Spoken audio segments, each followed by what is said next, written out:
Hello every one, it's me Chandru. ആണ് ഇന്നത്തെ വീഡിയോയിൽ നമ്മൾ ഡിസ്കസ് ചെയ്യാൻ പോകുന്ന കാറ്റഗറി ഫോർ ഹിന്ദിയുടെ റിമൈനിങ് ക്വസ്റ്റ്യൻസ് ആണ്. ഒരു 10 ക്വസ്റ്റ്യൻസ് നമ്മൾ ഫസ്റ്റ് വീഡിയോയിൽ ഡിസ്കസ് ചെയ്തതിൻ്റെ സെക്കൻഡ് പാർട്ടാണ്. അപ്പോൾ നമ്മൾ ഈ വീഡിയോയിൽ 81ാമത്തെ ക്വസ്റ്റ്യൻ മുതലാണ് ഡിസ്കസ് ചെയ്യാൻ പോകുന്നത്. ഇൻമേ കോൺ നിർഗുണ കാവ്യധാരാസെ സംബന്ധിത് കവി നഹി ഹെ എന്നതാണ് ക്വസ്റ്റ്യൻ. 4 ഓപ്ഷൻസ്: കുത്തുബൻ, കബീർ ദാസ്, ദാദു ദയാൽ, ധർമ്മദാസ്. ഇതിലേതാണ് റൈറ്റ് ആൻസർ? ഓക്കെ, അപ്പോൾ 81ൻ്റെ റൈറ്റ് ആൻസർ ഓപ്ഷൻ എ ആണ്, കുത്തുബനാണ്. ഓക്കെ, നെക്സ്റ്റ് ക്വസ്റ്റ്യനിലേക്ക് പോകാം. 82. മഹാദേവ് വർമ്മക്കോ അപ്പിനി മൃദ് ഗിൽഹരി ഗില്ലു കി യാദ് അചാനക് കേസെ ആയി. നമ്മളറിയാം ഗിൽഹരി അല്ലെങ്കിൽ ഗില്ലു എന്ന് പറയുന്ന രേഖാചിത്രം നമ്മൾ പഠിച്ചതാണ്. അപ്പോൾ അതിനകത്തെ മഹാദേവ് വർമ്മ എന്ത് കാണും? അത് ഫൈനൽ ലാസ്റ്റ് പാർട്ടിലേക്ക് പോകുമ്പോൾ നമുക്കറിയാം മഹാദേവ് വർമ്മ സോൻ ജുഹിക്ക് കലി അത് കാണുമ്പോൾ ഗില്ലുവിനെ ഓർക്കുന്നു. ഓക്കെ, അപ്പോൾ ഓപ്ഷൻ ഡി ആണ് റൈറ്റ് ആൻസർ, സോൻ ജുഹിക്ക് കലിക്കോ ദേഖ് കർ. നെക്സ്റ്റ് ക്വസ്റ്റ്യനിലേക്ക് പോവാം. 83ാമത്തേതാണ്. സൂർദാസ് കെ ഗുരു കോൻ ദേ? വല്ലഭാചാര്യ, സന്ത് രാമാനന്ദൻ, നരഹരിദാസ്, സന്ത് രൈദാസ്. ഓക്കെ, ഇതിൻ്റെ റൈറ്റ് ആൻസർ വല്ലഭാചാര്യ. നെക്സ്റ്റ് ക്വസ്റ്റ്യനിലേക്ക് പോവാം.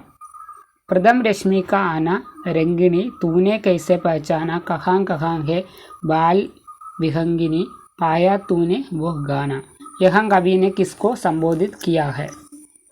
ओके, प्रथम रश्मि को, बारिश को, चिड़िया को, प्रकृति को. प्रथम रश्मि को ഓപ്ഷൻ എ ആണ് റൈറ്റ് ആൻസർ. ഓക്കെ, അപ്പോൾ നമ്മളിനിപ്പോൾ അടുത്ത കേട്ടറ്റ് പ്രിപ്പറേഷൻ നമ്മൾ സ്റ്റാർട്ട് ചെയ്യുന്നതാണ്. അതുപോലെ തന്നെ നമ്മളിപ്പോൾ എന്താണ് ടെലഗ്രാമിൽ കുറച്ച് പോസ്റ്റൊക്കെ ഷെയർ ചെയ്യാറുണ്ട്. അപ്പോൾ അതും നോക്കുക, അതും കേട്ടറ്റിന് ഹെൽപ്ഫുള്ളാണ്. നെക്സ്റ്റ് ആണ് പ്യാസ് ശബ്ദ് കിസ് പ്രകാർ ബൻ ഗയാ ഹെ. ഓക്കെ, ഇതിൻ്റെ റൈറ്റ് ആൻസർ ആയിട്ട് എനിക്ക് തോന്നുന്നു 85 C P plus as. Okay, അതാണെന്ന് തോന്നുന്നു. തൽക്കാലം അത് ലോക്ക് ചെയ്യാം. നെക്സ്റ്റ് ക്വസ്റ്റ്യനിലേക്ക് പോകാം. 86. കിൻഹി കോ മേം പ്രയുക്ത് സർവനാം കോൺസാ ഹെ? എ കുച്ച്, കോൻ, ക്യാ, കോയി. ഓക്കെ, അപ്പോൾ ഇതിൻ്റെ റൈറ്റ് ആൻസർ കോയി. നെക്സ്റ്റ് ആണ് സമ്പ്രദാൻ കാരക് കോ സൂചിത് കർനെ വാല പരസർഗ് കോൺസാ ഹെ? നെ, സേ, കോ, കി. ഇതിലേതാണ് സമ്പ്രദാൻ കാരകിനെ സൂചിപ്പിക്കുന്ന പരസർഗ്? സി ആണ്, കോ.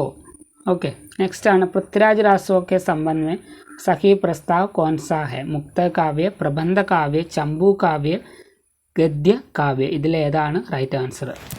ഓക്കെ, സോ 88ൻ്റെ റൈറ്റ് ആൻസർ ആയിട്ട് വരുന്നത് പ്രബന്ധ കാവ്യമാണ്. ഓപ്ഷൻ ബി ആണ് റൈറ്റ് ആൻസർ. നമുക്ക് നെക്സ്റ്റ് ക്വസ്റ്റ്യനിലേക്ക് പോകാം. 89. भारतीय संविधान के किस अनुच्छेद के अनुसार संघ की राजभाषा हिंदी और लिपि देवनागरी है? ഓക്കെ, അത് ഏത് ആർട്ടിക്കിളിലാണ് വരുന്നതെന്നാണ് question. 89 right answer option C ആണ്, അനുച്ഛേദ് 343. ഓക്കെ, ഇത് പല പ്രാവശ്യം കേട്ടതിനെ റിപ്പീറ്റ് ചെയ്ത് പല രീതിയിൽ ചോദിച്ചിട്ടുണ്ട്.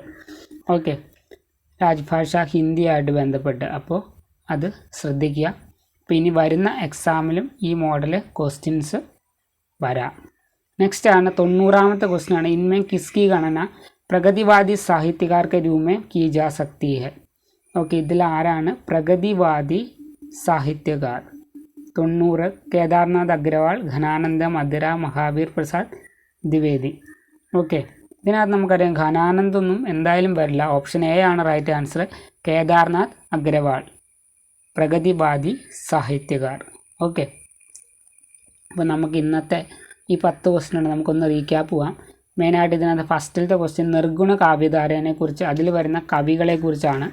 നെക്സ്റ്റ് മഹാദേവ് വർമ്മയുടെ ഗില്ലു രേഖാചിത്ര, പിന്നെ സൂർദാസ് കെ ഗുരു ആരാന്നുള്ള ആ ക്വസ്റ്റ്യൻ, അത് അഷ്ടജാവുമായിട്ട് ബന്ധപ്പെട്ട്, പിന്നെ പ്രഥം രശ്മി, പിന്നെ പ്യാസ് അതെങ്ങനെ ഫോം ചെയ്തു എന്നുള്ളതിനെ ഒരു ക്വസ്റ്റ്യൻ ഉണ്ട്.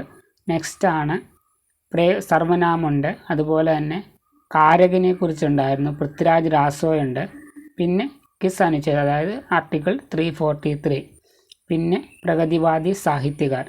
ഇത്രയും ടോപ്പിക്കുകളാണ് നമുക്ക് ഈ ഒരു 10 ക്വസ്റ്റ്യനിൽ നിന്ന് നമുക്ക് കിട്ടിയിട്ടുള്ളത്. ഓക്കെ, അപ്പോൾ ബാക്കിയുള്ള ക്വസ്റ്റ്യൻസും നമ്മൾ വരുന്ന ദിവസങ്ങളിൽ ഡിസ്കസ് ചെയ്യും. ഓക്കെ, അപ്പോൾ ഇനി പ്രിപ്പയർ ചെയ്യുന്നവർ തീർച്ചയായിട്ടും ഈ ക്വസ്റ്റ്യൻസൊക്കെ ഒന്ന് റെഫർ ചെയ്യുക. ഇത് മാത്രമല്ല, കഴിഞ്ഞ എക്സാമിൻ്റെ കുറേയൊക്കെ നമ്മുടെ ചാനലിലുണ്ട്. അപ്പോൾ അത് വെച്ചിട്ട് പ്രിപ്പറേഷൻ സ്റ്റാർട്ട് ചെയ്യുക. ഓക്കെ, കാരണം ഇതിൻ്റെ ഇനിയിപ്പോൾ റിസൾട്ട് വന്ന് അടുത്ത എക്സാം ഉടൻ തന്നെ അങ്ങനെ പെട്ടെന്ന് സമയം പെട്ടെന്ന് പോകും. ഇമ്പോർട്ടൻ്റ് തന്നെ. ഇനിയിപ്പോൾ അടുത്ത എക്സാമും നമുക്ക് കാണാൻ സാധിക്കും. മീൻസ് ഒരു ഇതിപ്പോൾ ഏതാണ്, ജൂലൈ ആയി. ഇപ്പോൾ ആഗസ്റ്റിൽ റിസൾട്ട് വന്ന് സെപ്റ്റംബർ വെരിഫിക്കേഷൻ നടന്നു കഴിഞ്ഞാൽ ഒക്ടോബർ ആകുമ്പോൾ അടുത്ത നോട്ടിഫിക്കേഷനും നവംബർ അല്ലെങ്കിൽ ഡിസംബറോട് കൂടി നെക്സ്റ്റ് എക്സാമും നടക്കാനുള്ള സാധ്യതയുണ്ട്.